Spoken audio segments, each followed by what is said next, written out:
Bonjour tout le monde. Aujourd'hui dans cette vidéo nous parlerons de composition corporelle et plus particulièrement de composition hydrique. L'objectif de la vidéo est de mieux comprendre en quoi l'eau est importante pour notre corps, comment elle fonctionne, comment elle est ingérée, etc. Et dans un deuxième temps, en quoi une déshydratation peut être néfaste pour justement son fonctionnement et puis aussi dangereux pour notre santé. Donc pour commencer, il faut savoir que notre corps est composé entre 50 et 70% d'eau. Et ça va varier d'une personne à l'autre en fonction de sa composition corporelle. Tout simplement, on aura des tissus qui contiendront beaucoup plus d'eau naturellement et d'autres qui auront de la difficulté justement à être bien hydratés. Donc on retrouve d'un côté la masse maigre, donc tout ce qui est issu de la peau, enfin tout ce qui est viscéral, etc., des tissus, des organes, la masse musculaire et j'en passe. Et ça forcément ça va être bien hydraté. Et puis de l'autre côté on aura les masses grasses liées au tissu adipeux qui soit subcutané, donc juste sous la peau, ou bien en interne de manière viscérale. Et ces zones-ci vont être très très peu irriguées. Ça fonctionne à peu près de la même manière que l'expérience qu'on peut faire au quotidien, c'est-à-dire vous prenez un verre d'eau, vous mettez une goutte d'huile à l'intérieur, les deux restent séparés et on retrouve exactement la même chose dans notre corps. Pareil, un exemple, pour une personne qui fait 70 kg, on retrouvera 44 litres d'eau au travers de l'ensemble de son organisme. Et en moyenne, on sait qu'il faut 2,5 litres au minimum d'eau à renouveler tous les jours. Et ici, c'est un minimum. Pourquoi? Parce qu'on ne prend pas en compte les différences interindividuelles. Forcément, il y a des personnes qui transpirent beaucoup plus, etc. Donc, liées justement aussi à des effets météorologiques, donc c'est-à-dire une régulation thermique plus importante, qui va avoir des dépenses hydriques beaucoup plus hautes, et aussi l'activité physique qui va vous faire transpirer et qui va augmenter aussi ces dépenses. Et du coup, le rôle de l'eau, forcément, ça va être la thermorégulation, donc faire en sorte que votre corps reste stable autour des 37,5 en termes de degrés. Le réchauffement aussi de l'air, donc c'est-à-dire qu'il va permettre à l'air d'être conditionné, c'est-à-dire pas trop sec pour éviter l'irritation des voies aériennes, et aussi le réchauffement de l'air en cas de froid, et le transport aussi de l'ensemble des cellules, de nutriments, de l'oxygène, etc. sur tout l'organisme, bien sûr la création d'énergie et la création de cellules. Donc l'eau a une grande importance finalement dans le fonctionnement cellulaire et extracellulaire, on va pouvoir le voir. Donc l'eau est présente dans tout notre corps et on les retrouve à l'intérieur des cellules pour leur fonctionnement, comme on a vu tout à l'heure. On les retrouve aussi autour des cellules pour les échanges avec l'extérieur, donc que ce soit des hormones, que ce soit des nutriments, etc. pour leur fonctionnement, y compris sur les cellules graisseuses. On retrouve à l'extérieur aussi des cellules, une masse aqueuse justement pour permettre les échanges.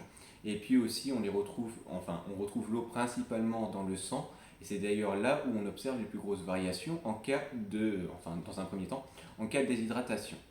Et du coup, pour terminer, quelques exemples. Donc on retrouve au travers du sang, du plasma, de la lymphe, 90% d'eau.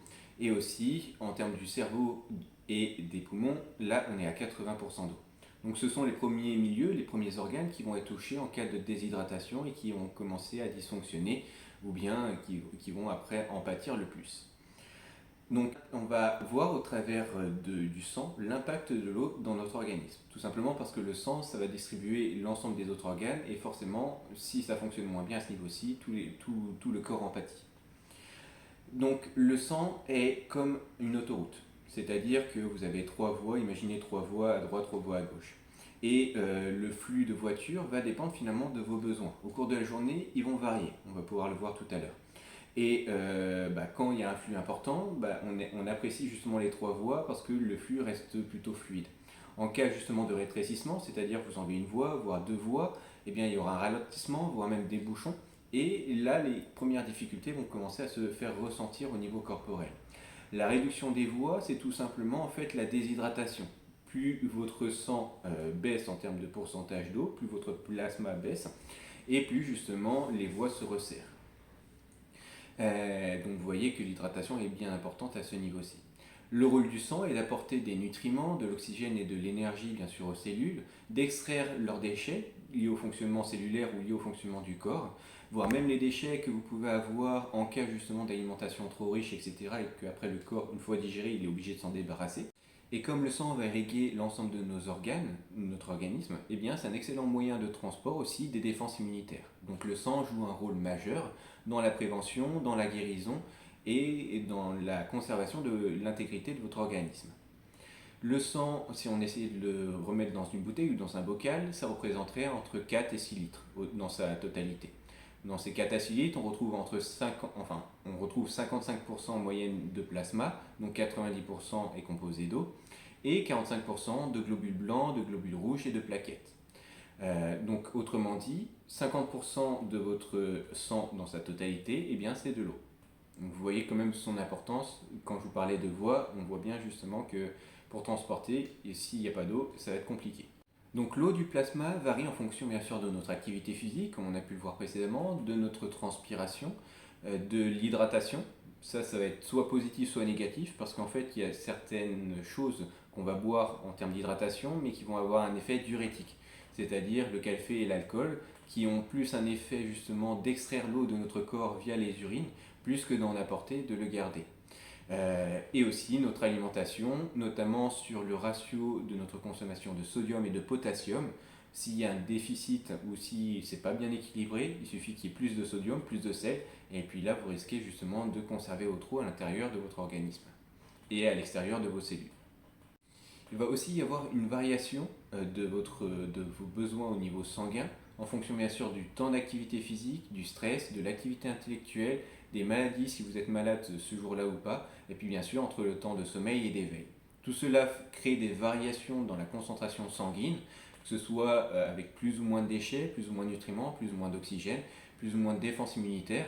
Et l'objectif, c'est de faire concorder ce qui est capable d'apporter votre sang avec les besoins du corps. Et cela passe notamment par une bonne hydratation. En cas de déshydratation, le sang devient plus visqueux et dans ce cas, votre corps ne peut pas se permettre d'avoir des bouchons. Donc le cœur va accélérer pour justement répondre aux besoins qui peuvent augmenter au niveau corporel. Et cette accélération du cœur pour répondre aux besoins du corps n'est pas anodin.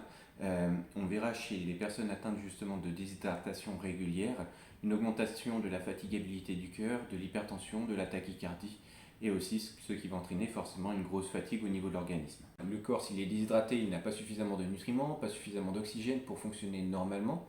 Et donc du coup, il travaille aussi avec des fortes concentrations de déchets, ce qui va l'affaiblir.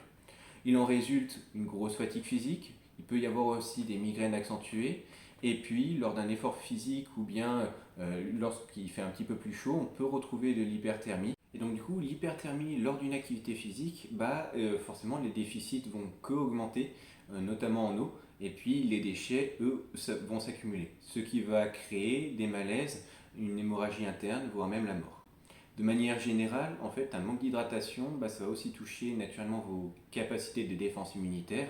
Et on sait que dans beaucoup de maladies, ça va être le temps qui va jouer en votre faveur ou en votre défaveur. C'est-à-dire que si votre corps est bien irrigué et que tout ça est pris à charge à temps et repéré par votre organisme à temps, il y a justement une bonne circulation sanguine, même si les défenses immunitaires de base ne sont pas terribles du fait génétique ou pas, on aura une réponse immunitaire appropriée. Dans le cas de déshydratation, il va être très compliqué, il y aura un foyer justement qui va se développer au niveau bactérien, et le virus va pouvoir, ou la bactérie va pouvoir se développer après par la suite, ce qui va engendrer ensuite la maladie. Donc en résumé, la déshydratation cause une diminution des capacités de notre corps, que ce soit au niveau de nos capacités physiques et intellectuelles, de nos performances, de notre raisonnement logique, de nos défenses immunitaires, de notre énergie et de notre capacité de récupération. Donc cela peut vous ralentir dans de nombreux objectifs, que ce soit professionnels ou personnels, et notamment dans l'objectif de perdre de la masse grasse ou prendre de la masse musculaire, où là finalement on impose en plus une transformation au corps derrière, ça peut être nettement ralenti du fait justement d'une mauvaise hydratation, d'une mauvaise alimentation. Donc quelques petits conseils pour terminer. Donc l'idéal est de boire de manière régulière et en petite quantité. Rien ne sert de boire un grand verre d'eau d'un coup parce que en fait, vous n'allez pas répondre aux besoins de votre corps. Il faut savoir qu'il existe aussi une vidange gastrique, c'est-à-dire qu'une fois que vous avez bu beaucoup trop d'eau, votre ventre est hyper dilaté. Déjà, c'est pas une sensation très agréable. Et puis, plutôt que le sang passe la paroi de l'estomac et arrive dans le sang, elle va être évacuée directement dans la vessie, éliminée par le corps, parce qu'il y a trop en excès. Donc c'est pour cela qu'il faut mieux boire en petites gorgées, 2-3 petites gorgées régulièrement, que boire beaucoup d'un coup. Et en plus, ça répond plus à vos besoins corporels parce que en fait, la thermorégulation, la transpiration se fait de manière constante au cours de la journée et pas un pic d'un coup et des besoins importants d'un coup. Donc je vous conseille plutôt justement d'étaler votre hydratation sur la journée.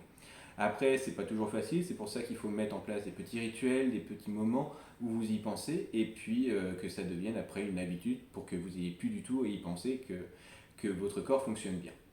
Donc voici ce qui conclut notre vidéo concernant l'hydratation. Si jamais vous avez des questions ou que vous voulez revenir sur un point que j'ai abordé en vidéo, n'hésitez pas à le poser en commentaire et je pourrai justement y répondre après par la suite.